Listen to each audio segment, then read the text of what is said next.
Welcome along to Would I Lie to You, the show where porky pies are the dish of the day every day. And on Lee Mack's team tonight, one of the best-known faces on EastEnders. David, it's a show about working-class people. Nina Wadia! And he's the star of Screen Wipe, News Wipe, Games Wipe, and for one night only, Would I Lie to You Wipe, it's Charlie Brooker! And joining David Mitchell tonight, his catchphrase on MasterChef is, cooking doesn't get tougher than this. Here's a man who's clearly never tasted Mrs. Bryden's Yorkshire puddings. Greg Wallace! And a splendid actor who withdrew from I'm a Celebrity because he didn't want to eat kangaroo testicles or crocodile anus. He's going to go hungry in the green room tonight. Nigel Havers! And so to round one, it's Home Truths, where our panellists each read out a statement from the card in front of them. Now, to make things harder, they've never seen the card before, so they've no idea what they'll be faced with. It's up to the opposing team to separate the facts from the fibs. Greg, you're first up. Please reveal all. I always make toast by ironing the bread. It tastes much better that way. Lee, what do you think? Do you apply butter pre-ironing? No. Well, that would be mental. No, that would be crazy. Because then you are in danger, of course, of cooking the butter. You get a beurre noisette on top of your toast, which wouldn't do you any good at all. He's good. Is this the same iron that you use for the clothes, then, straight after? You can use any hot, flat metal implement to iron the bread. You don't have to use an electric iron. I quite often put a shirt in a toaster. What other hot, flat metal implements do you have? Well, you can get a spatula and heat it. A spatula? That must take a long time to do toast. Not a plastic one. Oh, okay. I know the basics, Greg. You can get a fish slice. Why? Is this the kind of advice you give out on MasterChef? Never, ever eat up a plastic spatula. What's the bread on? It doesn't matter what the bread's on. Oh. Normally a work surface. So when you put the iron on, you're going to squash it a little bit, surely? To flatten it a little bit and squash it a little bit is the point. So without getting your sweaty palm on it. Bread is flat, isn't it? Well, of course, it's not rolling hillocks, I know this. But it's also bouncy. Bread isn't necessarily flat. If you slice it flat, it's flat. A loaf of bread isn't flat. What are you doing, total? A loaf of bread, you say... No, but I mean, you can't say bread is flat. Paper is flat. Bread isn't necessarily flat. Bread's only flat if you cut it into a flat shape and then iron it, like anyone sensible. If I was going to pick you up on anything tonight, Lee, and I like to think that I will, it would be how you pronounce the word topiary. Did anybody notice he went topiary? It was like a wonderful mixture of trimming a hedge and a little bowl you have of things that smell nice.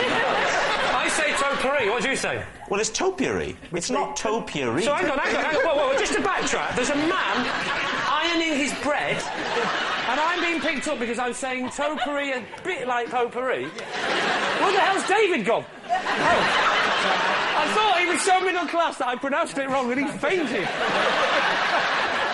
I'll tell you what, I knocked a water bottle onto what I can only describe as a nest of wires. And also, he was a little bored. Oh, yeah, I mean, you were just trying to teach Lee how to speak. I mean, we could be here all night.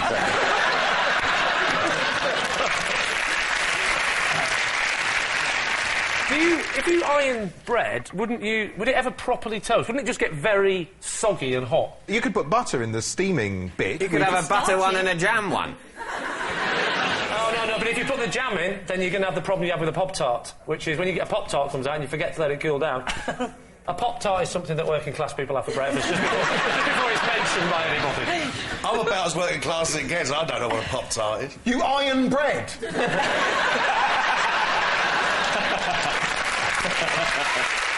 I don't always use an iron. What do you sometimes use? I just told you. A hot metal implement, like a spatula. Yeah, or a fish slice. How are you heating up the fish slice? You could just put that on a naked flame. It's just occurred to me that it's a bit like toasting on the Arga, isn't it? Because it's a hot surface. Similar. Mind you, that is posh. Arga, that's a posh thing. I suddenly realised. Have you seen an Arga? Yes, I have seen an Arga. I'll have you know I broken into some very nice homes.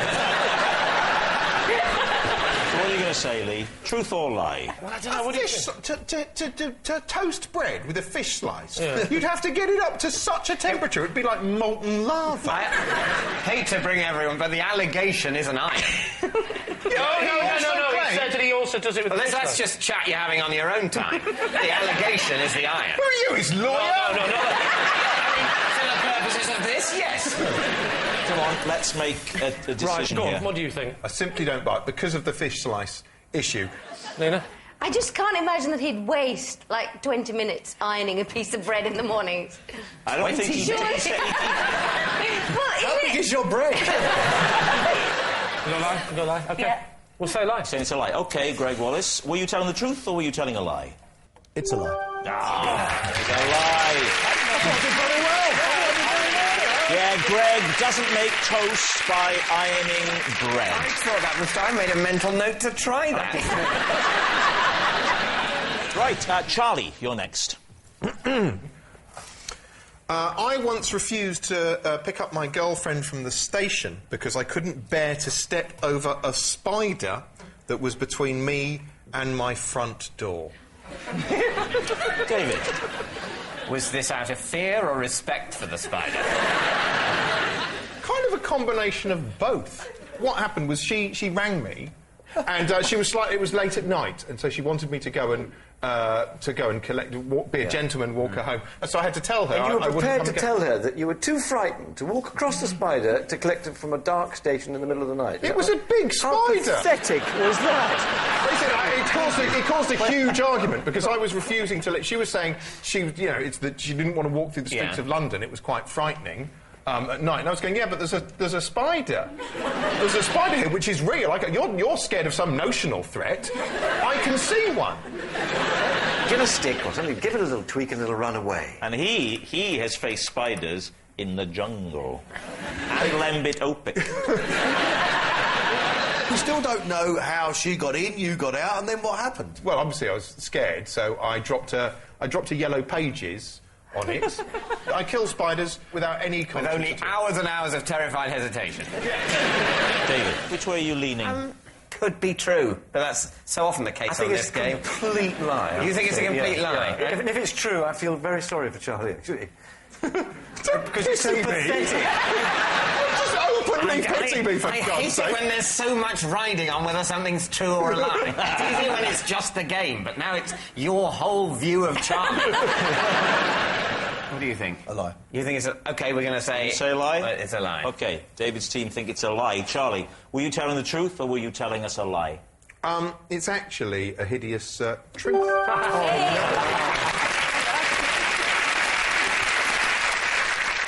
I'm genuinely paralysed by fear when I encounter a spider. They're not natural. I know they are natural. You know what I mean. I don't like spiders at all. I would sort of agree with you, Charlie. They are basically monsters. Yeah. But fortunately, they are tiny. I tell you what spiders would scare me. The spiders that kill you in Australia. The spiders that hide in toilets and bite you on the arse just when you're at your most relaxed. And then you don't see them, you die happy. You die in the moment of relaxation. The glorious moment of ingestion. And then all gone. Can I ask you, David, is that the only time you truly relax? Even then, I don't truly relax. Yes, it's true. Charlie did refuse to pick his girlfriend up because he couldn't step over a spider on the stairs. The best way to get rid of a spider is with a glass and a piece of cardboard. You put the cardboard over the spider, then bash it to death with the glass. Nigel Havers, you're next. Right. I once went on a date with a flamenco dancer who turned out to be a man. Oh, Lee, this is ringing bells for you, isn't it? This reminds me of the time I was a flamenco dancer and I want to well, OK. First of all, when was this? I was 15, 16... You knew that this woman, as you thought she was at the time, was a flamenco dancer, did you? Yes, well, yes, I'd seen her dance. Oh, and that's what attracted you to her when she was dancing? Yes. Oh, so tell me the story a bit after you see her dancing. Where did you see her dancing? I was on holiday. Where? In Spain. Spain? In Spain, actually. You were on holiday with your family, were you? Yeah, family. OK, so you're watching the flamenco dancer. Yeah. And she's how old? Young. I mean, 18, a bit older. So she's about 18? Yeah. And so what happens next? So you're watching her dance in a show, I guess? I was watching her dancing, and I thought I would ask her out. And she said yes. Just so you know, mate, I don't kiss on the first date. Now, I'm not messing about, these are the ground rules. You can kiss, but no bullet grabbing. There's no clues. And how do you make first contact? Where was she when you asked her out for the first date? In the hotel we were staying, actually. So you just went round to her room, you sort of tapped on the door, she got confused and started dancing. and then she opens the door and she says, "What can I do for you?" Take it from there. She's smoking. She's going inside. She's got a pipe. She's got a No, she's very classy. She only smokes the woodbines outside and the pipe outside. So you're on the date. At what point? How long is it before you find out she's a man? A couple of hours. So 2 hours. And how does this come about? Was it during a fumble or a conversation? It was... I mean, that is the interesting question. I think it'd be first I'm speaking on behalf of the group. We're all thinking... At the urinals? Just trying to remember. You don't mind if I stand? Oh, sorry, she's out, isn't she? We were on the dance floor. That's You're on the dance floor doing a flamenco? No, just dancing, quite, close. Slow down. I see where this is going. Something came between us. So what did you do, Nigel? You kind of went, I went, whoa! I went, whoa, just like that. Then I left immediately. What do you think, Lee? I mean, it's a harrowing tale for the young lad. I think Nigel's a very nice, polite man, and you can imagine what he was like when he was 16. Probably even politer and possibly a little bit shy at 16. Possibly. I think he'd have just been too... He'd have just gone through with it, because... I don't buy that you would be able to ask somebody out and not twig that they were a man. What about you, Nina? What do you think? You're a woman, after all. Yeah, hopefully.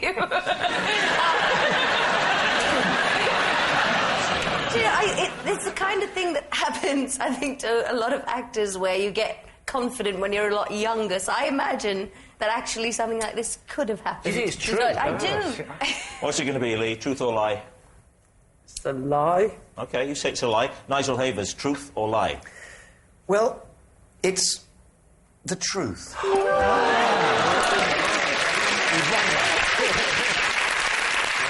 Yes, it's true. Nigel did go on a date with a flamenco dancer who turned out to be a man. So, at the end of that round, David's team has 2 points. Lee's in the lead with 3 points. Our next round is called This Is My, where we bring on a mystery guest who has a close connection to one of our panellists. So please welcome this week's special guest, John.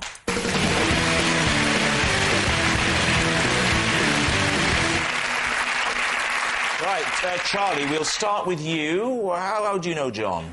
This is John. On Valentine's Day, when I was 17, I presented him with a dustbin for his daughter. Nina, how do you know John? This is John. He was the first person ever to have a drink at the Queen Vic, and the first person ever to have a curry at my restaurant, the Argy Bargy. And Lee, what about you? This is John, and he is the previous owner of my house, who still pops round with his deck chair so he can sit in my garden on sunny days. All right, so there we are. David, where do you want to start? Ooh. Well, Charlie, this is quite a complex series of events. You presented him with a dustbin on Valentine's Day when you were 17 for his daughter. Yes. I intended to give the bin to her, but she wasn't there. So I gave the bin to John. What was the name of his daughter? Ted Rogers.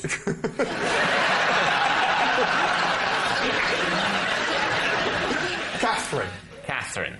What sort of bin was it? Like a big garden bin. OK, I thought it would be a funny Valentine's gift was to give a bin. Because it's so unromantic. That's the clever ruse, you see. If you're a bit, you're a bit unsure of yourself, so you don't want to give a Valentine's card that says, I actually fancy you. You want to give something that sort of could make you look a bit mad. What was that? Was there a note with the bin saying poem? I put her initials on it. You could get these sort of gold initials. You could. Oh, you can. You can ask for a bin to have like nice gold initials or something, a nice sentiment written on it. Can't you? A lot of companies do that to bins. Don't be facetious. Sorry, I stuck the letters on myself. You haven't got a shred of romance in you. What was it? Was it wrapped? Did you wrap it? No, I put a red bow round red it. Romantic red bow. No, you didn't. Don't mock what happened. I was really nervous that day, okay? Yeah. I was really... I can imagine why you were nervous. Yeah. You were probably thinking, I don't know, is the bin the right present? I think any girl would love a bin, but you can't be sure. Oh, I'm glad my torment amuses you so much. You nasty little man. Let's move along now, I think, to someone else. Yeah. OK, so, Lee, why would you let the previous owner of your house still come and sun himself in the garden? Don't say it's because you're kind, because I know you. What's wrong with his garden? That's a sad story. When he sold us the house, he hasn't got a garden anymore.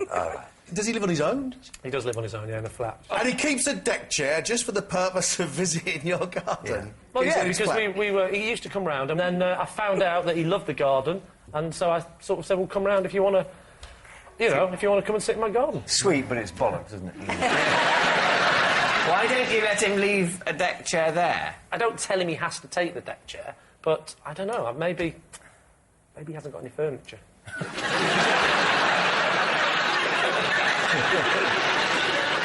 Nina, remind us. Sure.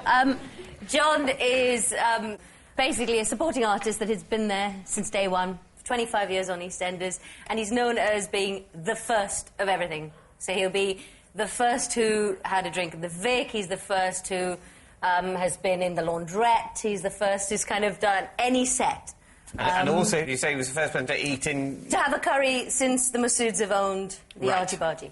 Well, that's very... That's very plausible. Yeah. But at the same time, could have been made up. Can I just check something? What? Is he the first in every... Well, he's not. He's the bloke that comes around my house and sits in the garden. But if he wasn't... is he the first... Well, imagine he wasn't, right? The bloke that sits in my garden. For a minute, he is. But imagine he's not, right? It turns out you're telling the truth. It's a great This is one hell of a ballsy double. Is he the first? In every set? Is he like in Dot Cotton's cupboard? Is he just stepping out? Or you mean in the public sets? No, in the public sets. So, David, is John Charlie's dustbin dad, Nina's EastEnders extra, or Lee's friend with a deck chair? Do you watch EastEnders? Do you recognise this guy? Has anybody been in my garden? It's definitely not Lee. Charlie's is so ridiculous. Well, I know, but so absolutely up his road, isn't it? Charlie became so heated in defence of his romantic actions. Too passionate about it, really. Bless. That's what emotions are like. Yeah. It's a hell of a thing to get back in touch with the father of someone you were infatuated with years ago and who you gave a bin to. I mean, it's possible, but it's a lot easier to get in touch with the regular supporting artist on the show that you work on. You're right. You're absolutely right. Come on, then. What are you going to say? OK, Nina. You're going to say Nina is telling the truth. John, would you please reveal your true identity? I'm John, and when Charlie was 17...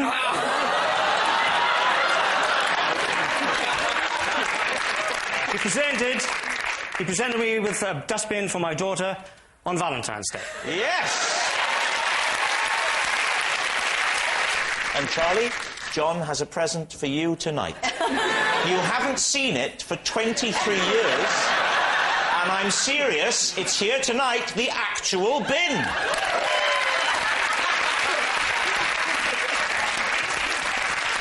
And there are the initials on there. Charlie, you old romantic, you. So there, you cynics. Thank you, John.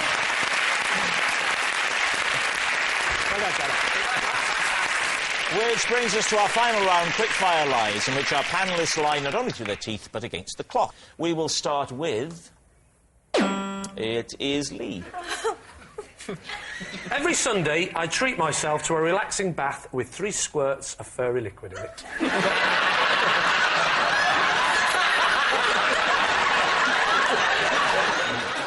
Why? Because when I was a kid, we used to use a bit of furry liquid if we'd run out of bubble bath. And so... Yes, I can believe that, but then you decided, in fact, why do we need the bubble bath? But why only on a Sunday? You shower the rest of the week and bath on a Sunday? Well, I'm old school.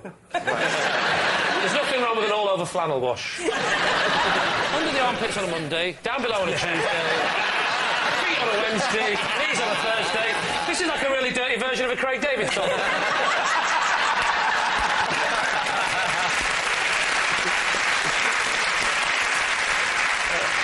So you ran out of bubble bath many years ago and have never restocked? No, not true. What happens when you run out of fairy liquid? I run out of bubble bath all the time, and I'm always restocking on a Monday. How can you run out of bubble bath if you only bath on a Sunday? Yeah, don't tell me because you said you shower the rest of the week. Yes. Bubble bath This in is the rich shower. coming from a man who irons bread. I stick it on the flannel. A bit of liquid soap on the flannel, under the arms on a Monday. You put bubble bath on a flannel? You're telling me you've never used bubble bath in a shower because you've run out of soap? That's all the time. Liquid soap. Well, no wonder you keep running out of bubble bath on a Sunday. That, you're just like my wife. In many ways. David, what do you think? I don't think this is true. Greg? It's cobblers. It's a lie. We think this isn't It's true. a lie. Well, Lee, here's your chance. Truth or lie? Well. Here we go. It is, in fact, a lie.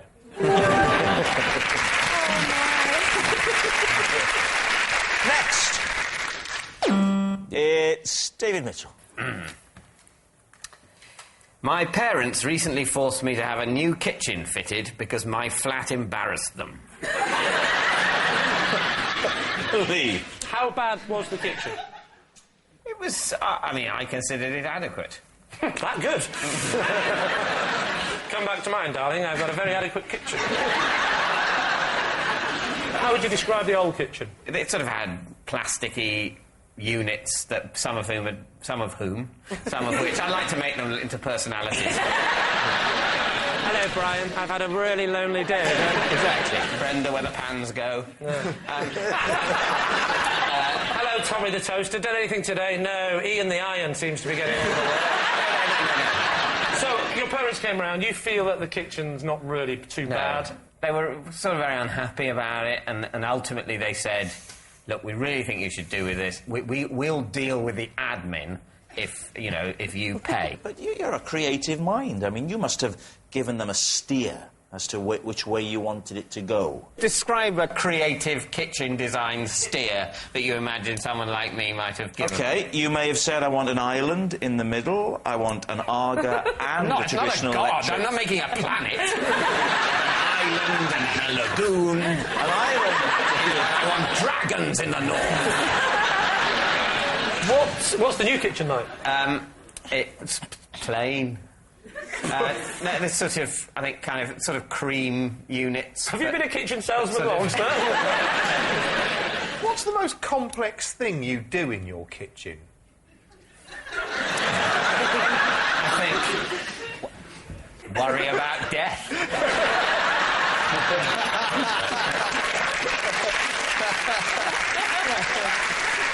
So what do you think? What do you think, Nina? I think he's lying because his eyes go really big when he lies. He also does that when he's aroused, though, so...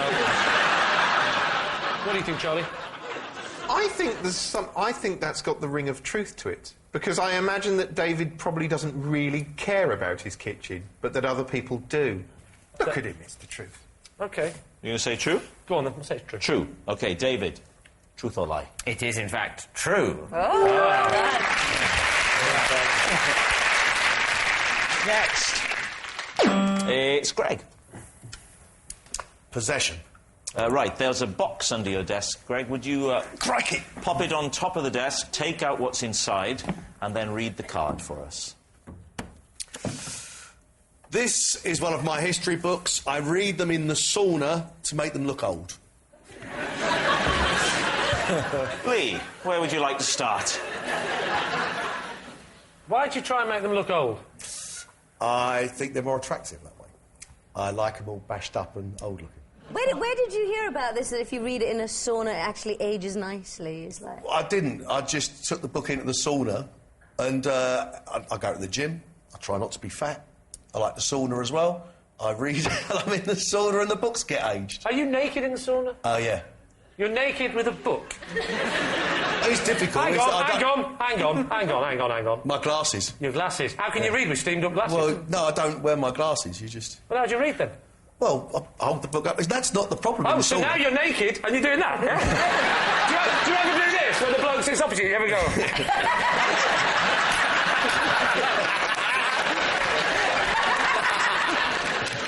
Can I have a look at the book?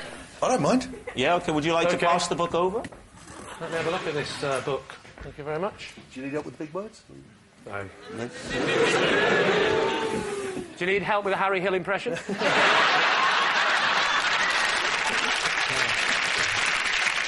Does it smell like a sauna?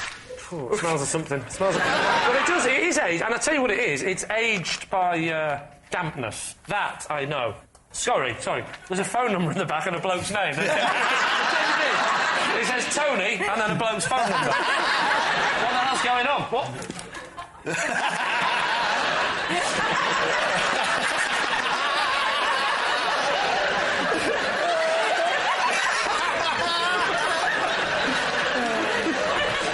Who's Tony? I don't know. Oh, you slag. I don't know. Right, Lee, is he telling the truth? You're saying... I'm saying lie. You're saying lie. I think it's a lie. My team say lie, so I'll go with the lie. So you're going to say lie? Yeah, go on. OK. Greg, truth or lie? Well, it is the truth.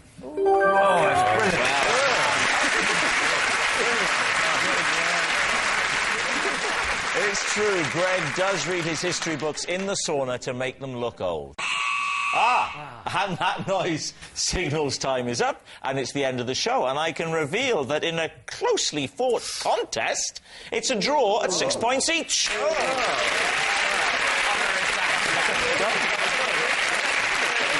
But of course, Would I Lie to You is not just a team game and my individual liar of the week. This week is Nigel Havers. Yes, Nigel Havers, who's displayed the sort of duplicitous behaviour that's kept the upper class in power for the last 1,000 years. Good night. Would I Lie to You is back on BBC One next Friday night at 9:30. Well, on BBC Two in 10 minutes, the topical quiz with a wicked streak. It's Mock the Week.